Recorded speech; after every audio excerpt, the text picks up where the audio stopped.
So the other evening I was watching some YouTube videos when I came across one that piqued my interest. It was titled, Why Riven is Overpowered But Should Not Be Nerfed by Exile, who, I don't know if you guys know, he is a Riven player and has done a bunch of videos on Riven, showcasing things like how to do the fast combo, animation cancels, and all that kind of jazz. He's made a bunch of videos on Riven and is a Riven main himself. I will hopefully remember to link his YouTube channel and this video in the description down below. Anyway, in this video, Exile does something kind of interesting with a pretty well-researched and well-thought-out idea where basically he takes you back to Season 5 and talks about how Riven has been in relation to the meta ever since Season 5, when she's been strong, when she's been weak, when she's been broken, and when she's been useless. And he basically comes to a conclusion that currently Riven is overpowered. However, if Riot were to just nerf Riven the way that they generally like nerfing champions, then she would probably fall down to a point where she's hard to play at all, where she's pretty unplayable.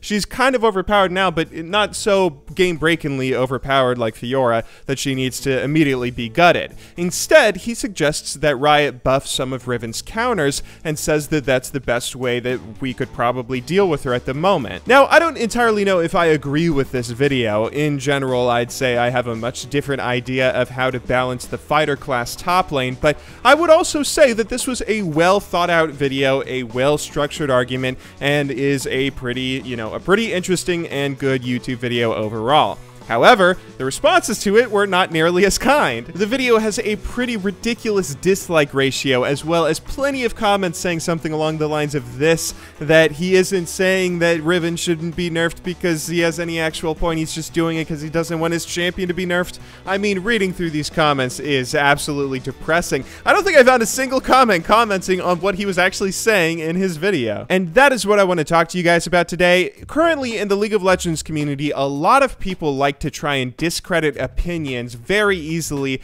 due to some sort of perceived bias from someone stating their own opinion. So for instance, in any sort of analytical or opinionated YouTube video talking about the game, or any sort of statement that a community figurehead puts out on a stream or in public on Twitter or anything, a lot of people try and discredit opinions just saying that that person is being selfish. Oh, of course the Riven main doesn't want to nerf Riven, they just want Riven to be as good as possible, they're only saying this for their own benefit. Firstly, I don't think anybody is naive enough to think that their individual opinion is going to have some sort of massive influence over the balance team at Riot Games, but instead, a lot of these opinionated topics that people talk about when it comes to game design are just food for thought and talking about potential fixes to the game, since balancing a multiplayer game like League of Legends is a very opinionated thing, and not to mention, League of Legends is absolutely massive. I think this is my little gripe with this habit that people love to do and why I find it so frustrating. League of Legends is such a huge game that you can spend your entire lifetime dedicated to it and you will never have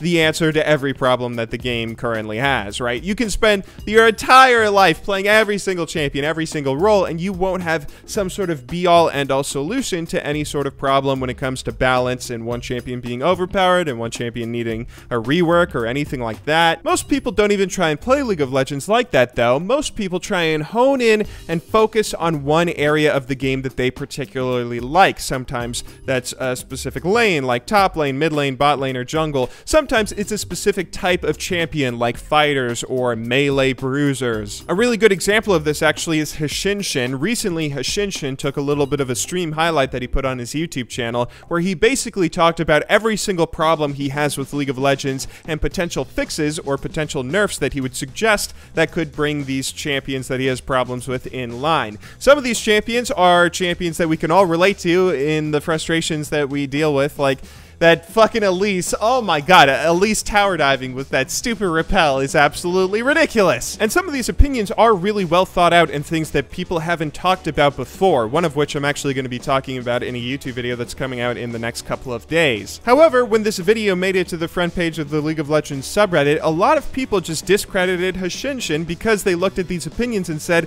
hey, these are all things that he's just saying because he likes playing melee bruisers top lane and these would benefit it, Melee Bruisers. A lot of these changes that he talks about are things that he's finding frustrating, being someone that plays Melee Bruisers all the time, like Jax. But people got it backwards. Hashinshin isn't making these comments because he wants Riot to just cater to his champion pool and his preferred way of playing the game. He's talking about problems that he's seen through the lens of someone that likes playing melee fighters, Melee Bruisers, people like Jax, Warwick, Aatrox, and all that. These are not selfish opinions. People are just talking about parts of the game that they're well experienced in and well versed on. If you do nothing but play melee champions in League of Legends, then yeah, you're going to come up against a lot of frustrating things that feel frustrating and overpowered because you're melee, but those might be actual problems that need fixing, and just because you notice them from someone that's playing a melee champion's perspective, that doesn't mean that those problems don't exist. If you're someone that plays nothing but jungle or nothing but bot lane,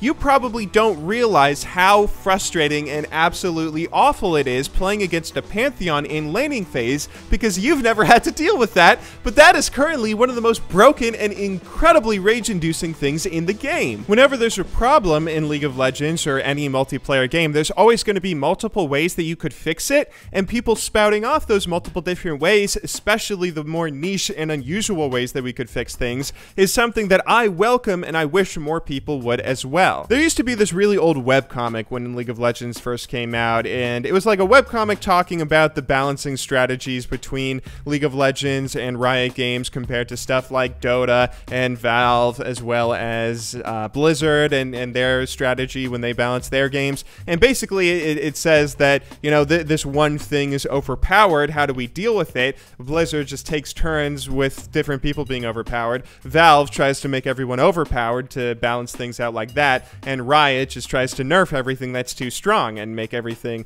much weaker and bring the power level down. And it's sort of meant to be a jab at Riot. I'm pretty sure this was way back when people were like still just saying League of Legends is the most casual game in existence and it will never get popular because of that. But this is a really good example of how the most basic thing, one person being a little bit too strong, can be dealt with in multiple ways, and it's something that people still talk about today. Which way do you prefer balancing a game? I know my own little goofy 9-minute YouTube video isn't necessarily going to make that big of a dent in how the entire League of Legends community views content on places like YouTube and Twitch, but I do hope that people can maybe come around to hearing new ideas and not just writing them off. Hey, I'm not saying every single one of these videos that you see is right. I don't know if Exile is right about Riven, and I have certainly been wrong about some of my opinions on League of Legends and its balance in the past. But taking time to hear the actual arguments that people make is something that I really wish we could get into the habit of doing, and maybe just discussing some of these things, because these are really interesting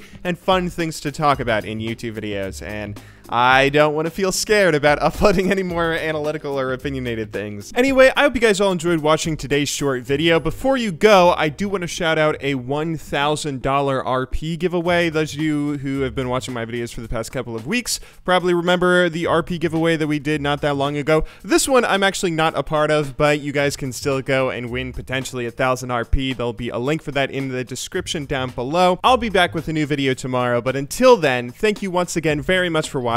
Good luck in solo queue, and have a wonderful day.